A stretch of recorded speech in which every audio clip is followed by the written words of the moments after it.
मध्य प्रदेश की राजनीति में दिग्विजय सिंह के नाम का इस्तेमाल जितना भाजपा ने किया है उतना शायद किसी ने नहीं किया होगा। लेकिन अब वही दिग्विजय सिंह जिन्हें भाजपा आरएसएस विरोधी बताती थी, वही दिग्विजय सिंह जिसे भाजपा हिंदू विरोधी तक बताती थी, अब वही दिग्विजय सिंह अगर प्रधानमंत्री नरेंद्र मोदी की तारीफ करें तो सियासत में ये सवाल तो सामने आ ही जाता है कि भाई माजरात क्या है।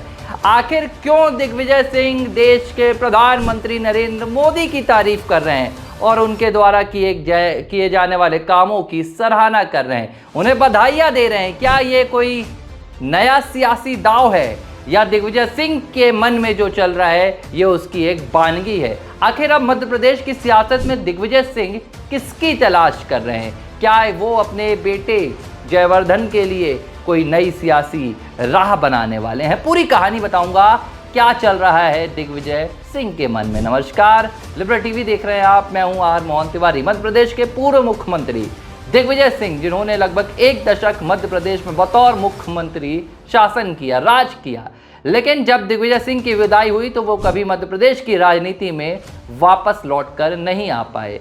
हालांकि उन्होंने खुद ये कसम खाई थी और उन्होंने कहा था कि जब तक मैं 10 साल तक मध्य प्रदेश की राजनीति में नहीं आऊँगा, जब तक जीत नहीं जाऊँगा, ये तमाम बातें उन्होंने की थी।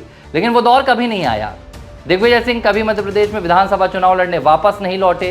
मध्य प्रदेश में जब कांग्रेस की सरकार 2018 में आई तब भी दिग्विजय सिंह को कोई बड़ा पद नहीं मिला। मुख्यमंत्री की कुर्सी तब कमलनाथ ले गए। लेकिन अभी बात दिग्विजय सिंह की राजनीति की नहीं हो रही है, एक बयान की हो रही है जो दिग्विजय सिंह ने हाल ही में दिया था। आपको भी पता है कि प्रधानमंत्री नरेंद्र मोदी हाल ही में मध्य प्रदेश के छतरपुर पहुंचे थे, जहां उन्होंने बागेश्वर धाम में जाकर बागेश्वर धाम के पीठाधीश्वर धीरेन्द्र कृष्ण शास्त्री के कैंसर हॉस्पिटल का शिलान्यास के कार्यक्रम में शिरकत की थी। पीएम मोदी उस कार्यक्रम में पहुंचे थे, फिर बाद में राष्ट्रपति द्रौपदी मुर्मू एक अलग कार्यक्रम में बागेश्वर धाम पहुंची थी। इन दोनों शख्सियत को बागेश्वर धाम में लेकर खूब चर्चा हुई, लेकिन इसे लेकर कांग्रेस पार्टी के दो अलग अलग बयान सामने आए। कांग्रेस पार्टी के कई नेताओं ने कहा कि भाई वो धीरेन्द्र कृष्ण शास्त्री जो महाकुंभ में भगदड़ में मरने वाले लोगों को कहते हैं कि मोक्ष मिल गया, ऐसे लोगों के कार्यक्रमों में देश के प्रधानमंत्री पहुंच रहे हैं, आलोचना की गई। लेकिन जब यही सवाल दिग्विजय सिंह से पूछा गया तो उन्होंने इसके लिए प्रधानमंत्री नरेंद्र मोदी और धीरेन्द्र कृष्ण शास्त्री को बधाई दे दी। दिग्विजय सिंह ने कहा कि नर के जरिए नारायण की सेवा करने का ये सर्वोत्तम कार्य है जो प्रधानमंत्री नरेंद्र मोदी ने उद्घाटन किया है, उसके लिए भी उन्हें बधाई और धीरेन्द्र कृष्ण शास्त्री को भी बधाई। अब दो बातें, धीरेन्द्र कृष्ण शास्त्री की भी तारीफ हो रही है। हालांकि धीरेन्द्र कृष्ण शास्त्री के दरबार में कमलनाथ भी पहुंचते हैं, लेकिन दिग्विजय सिंह तारीफ कर दें, दिग्विजय सिंह सराहना कर दें तो सवाल उठने लगता है। और दूसरी तरफ प्रधानमंत्री नरेंद्र मोदी की तारीफ। अब इसे अगर आप सियासी मायनों में देखेंगे तो इसमें आप कहेंगे कि कोई बहुत बड़ी बात नहीं है, धर्मगुरु हैं धीरेन्द्र कृष्ण शास्त्री, तो तारीफ हो सकती है। लेकिन एक तस्वीर आपको और मैं बताना चाहूँगा। जब धीरेन्द्र कृष्ण शास्त्री सनातन हिंदू एकता पदयात्रा निकाल रहे थे नवंबर के महीने में मध्य प्रदेश में, तब अचानक उनकी यात्रा में दिग्विजय सिंह के बेटे और राघवगढ़ से विधायक जयवर्धन सिंह पहुंच गए थे। और जयवर्धन सिंह ने सिर्फ वहां जाकर शिरकत नहीं की थी, एक धर्मगुरु के लिहाज से बस नहीं पहुंचे थे कि आप धर्मगुरु हैं, यात्रा निकाल रहे हैं तो आपका मैं अनुयायी हूं। वहां पहुंचकर राघवगढ़ के विधायक जयवर्धन सिंह ने यह बात दोहराई थी और उन्होंने कहा था कि हम सनातन धर्म का समर्थन करते हैं और सनातन धर्म की एकता के लिए निकाली जाने वाली इस पदयात्रा का समर्थन करते हैं। उन्होंने कहा कि हिंदुओं को एकजुट होने की जरूरत है और यही बयान आपको पूरी कहानी समझाएगा।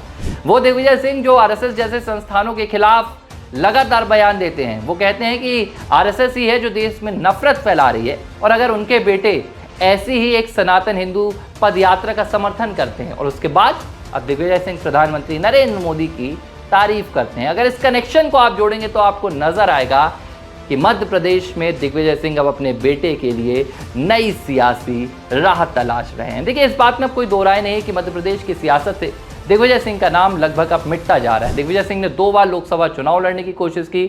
2019 में उनकी हार भोपाल से हुई और 2024 में राजगढ़ से भी हार गए, जो कहा जा रहा था कि दिग्विजय सिंह का ये आखिरी चुनाव हो सकता है। भावुक उन्होंने बयान भी दिए थे, लेकिन बावजूद इसके उनको समर्थन नहीं मिला। अब दिग्विजय सिंह समझ गए कि उनकी सियासत में बहुत कुछ नहीं रह गया है, लेकिन उनका बेटा जो 2013 में पहली बार विधायक बनकर आया, 2018 में मंत्री बना, उसके लिए एक नई सियासी राह बनानी होगी। और जिस लिहाज से कांग्रेस पार्टी लोकसभा से लेकर विधानसभा तक मध्य प्रदेश में पूरी तरह से चौपट हो चुकी है। विधानसभा में 64 विधायक, लोकसभा में शून्य पर आ चुकी है।